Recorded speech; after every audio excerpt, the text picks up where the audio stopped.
Alright, Shalom. All praise to Yahweh Shema Shah. Double honor to the Apostle GMS. My name is Amnel Allah, coming at you in another video.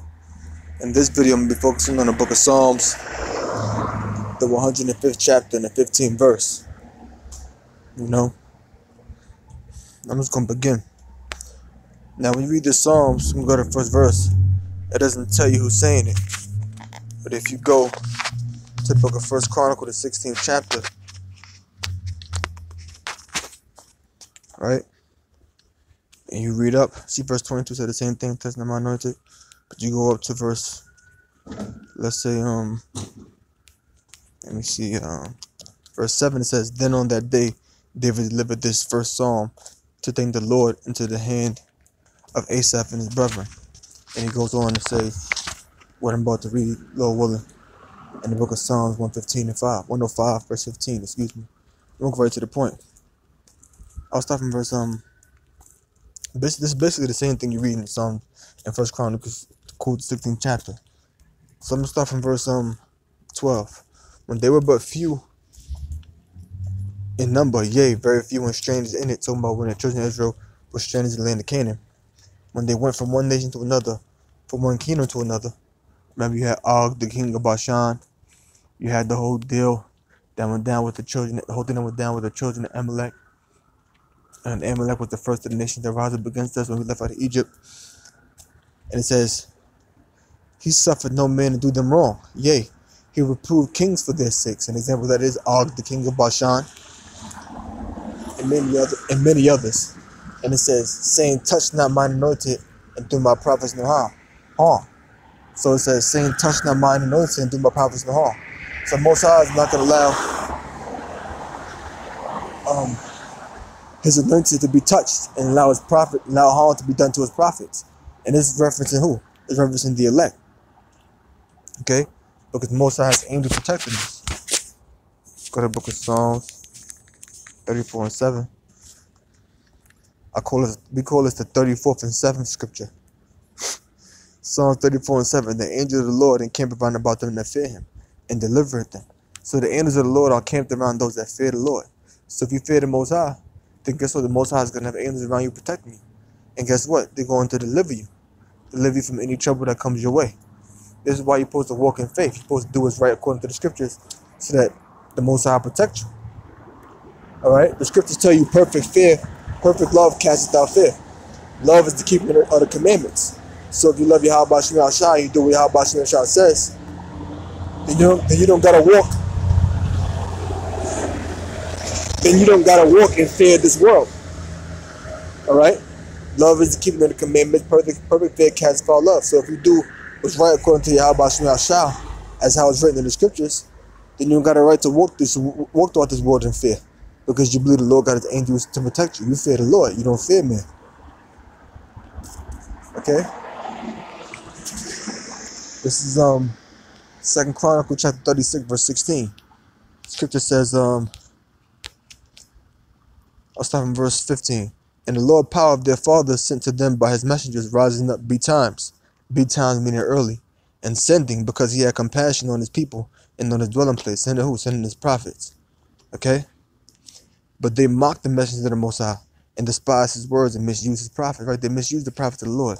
They slew the prophets of the Lord, such as Zechariah, Yahushua, okay, and many other men of the Lord whose names aren't written in the scriptures. They slew the prophets of the Lord, okay, but Yahushua is a prophet.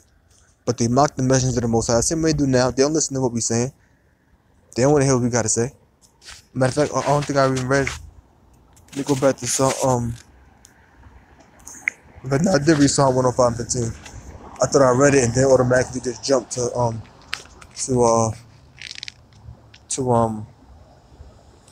34 and 7. But let me go back here. 2 Chronicles 36 and 16. But they mocked the messengers of the Most High and despised His words. Right? They mocked us. They mock us when we're out there in the street. Treat us like we're some kind of joke. They don't take us serious. They look at us like we're a goddamn sideshow. Like we're another sideshow that's out here in New York. Something to be made mockery of. You know? But it's all good because all of that's going to return upon their own heads. And despise His word, right? They despise His words. They despise the word that the Most High is speaking through us.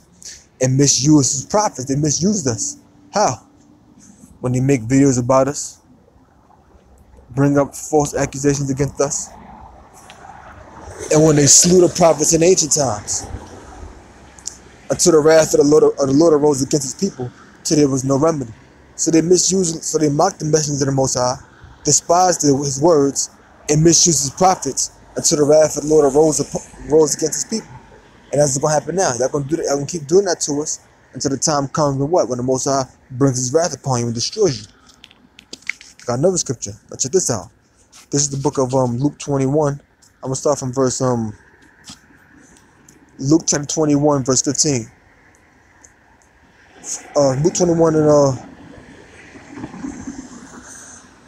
so much meat here. I'm going to start from verse 14. Settle it therefore in your hearts, not to meditate before what you shall answer. For I will give you a mouth and wisdom which all your adversaries shall not be able to gainsay nor resist. So we're not going to think beforehand or what we're going to say. This is referencing that time, when the troops grab us up. The reference to that time when the troops come in and grab you up.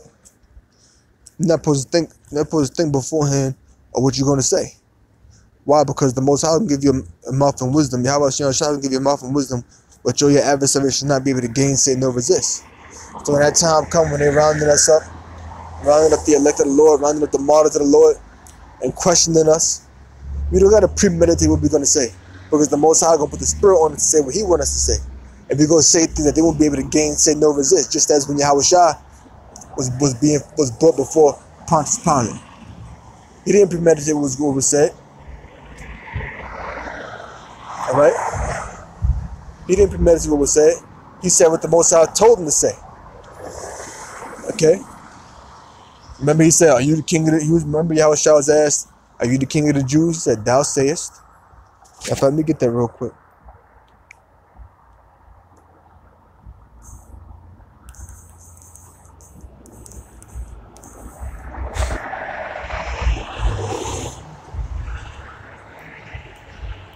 Alright, 1 second.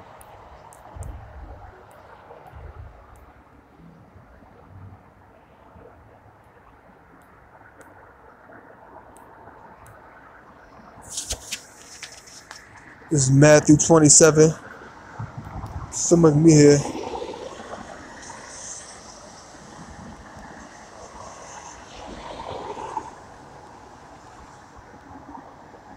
Yeah, Matthew 27:11.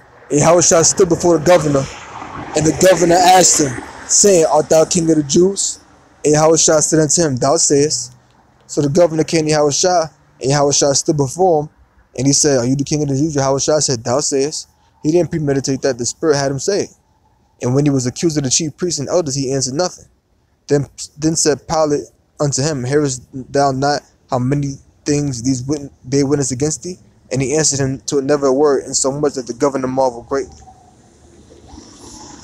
So the Spirit was put on Yahweh to just say those two words, thou sayest.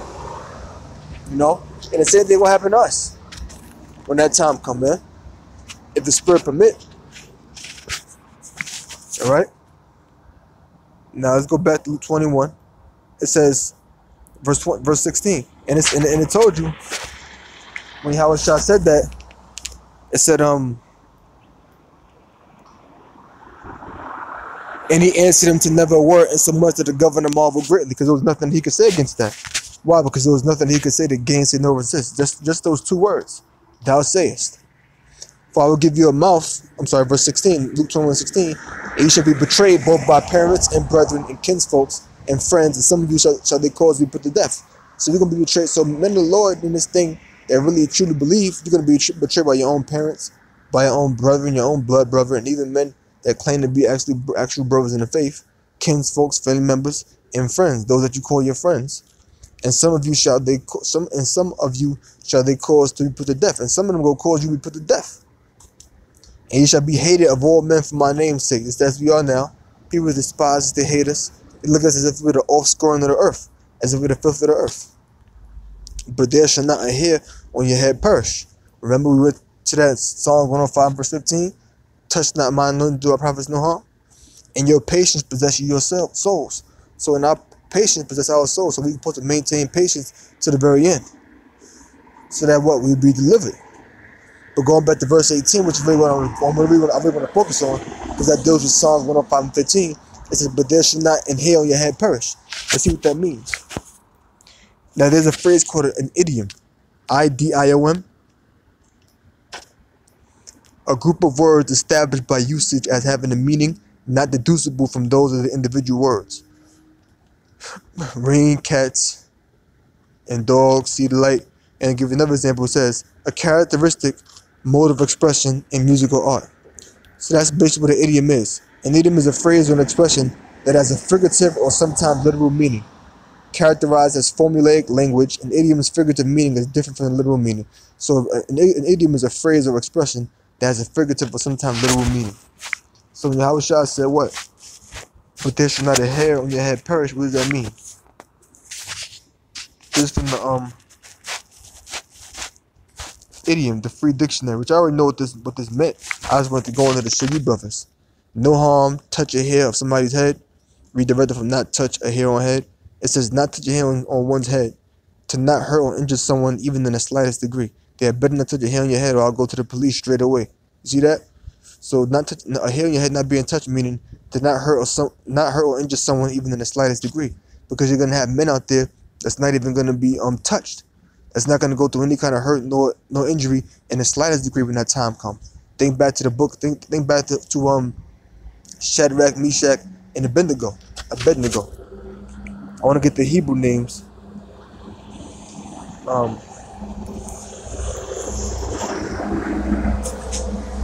I forget one of the names. I want to get all three. Right. Daniel 1 and 6. Now among these were the children of Judah: Daniel, Hananiah, Mishael, and Azariah. So Shadrach, Meshach, and Abednego. Hananiah was Shadrach. See in verse 7. Daniel 1 and 7. Hananiah was Shadrach, Mishael was Meshach, and Azariah was Abednego. And when you read the book of Daniel, it speaks about how they was thrown into a furnace. And when they was put into a furnace, they was never burnt up. You didn't even hear the smell of smoke. See the smell of smoke? You didn't even smell smoke on their clothes. Not a hair on them was burnt up. It was left completely unscathed. They didn't suffer injury in the slightest. So some of that's going to happen to us when that time comes too. And remember, that spiritual power going to come. Okay? So we definitely gonna be not gonna be harmed on that day. I'll give you another definition right here. It says not harm, touch a hair on somebody's head, not hurt someone physically in any way at all. Okay. I'm gonna give you this last scripture. This is First Ezra 1 and 49. The governors also, the people and the priests did many things against the laws, and passed all the pollutions of all nations, and defiled the temple of the Lord, which was sanctified in Jerusalem. Nevertheless, the power of their fathers sent by his messenger to call them back, because he spared them in his tabernacle also. But they had his messengers in derision, and look, when the Lord spake unto them, they made sport of his prophets. So guess what? Sport was made of the Lord's prophets by the other nations as well as by the children of Israel. You look at that word "made sport of," which we already know what that means. It means make fun of. Make fun of someone or something. To mock or direct insult at someone or something. Make fun of someone or something. To ridicule someone or something. So it means to ridicule or to mock or direct insult at someone or something. As you read in the book of Chronicles. What's that? First Chronicles? No, Second Chronicles 36, which says they mocked the messengers of the Lord. So they mocked us. They don't respect us. They didn't respect us then, and they don't respect us now. But the Lord got angels that encampeth around us, pursuing the book of Psalms 34 and 7, and pursuing the book of Luke 21 and 18. Now the head's going to be touched on our heads. We're not going to suffer injury in the slightest if it be the will of the Lord. And going back to Psalms 105 and 15, the scripture says what? Touch not my anointed, do my prophets no harm, lest the Lord bring wrath upon you. It tells you that in the book of First Chronicles, what's that, 36 and 22. They mocked the messages, they despised them, they misused them until the wrath of the Lord came upon them. And that's going to happen again this time. So with that, I'm going to close. I'm going to say, oh, praise the Habashim Yashah, Bashim Rakakwadash. Always, brothers, learn something. Shalom.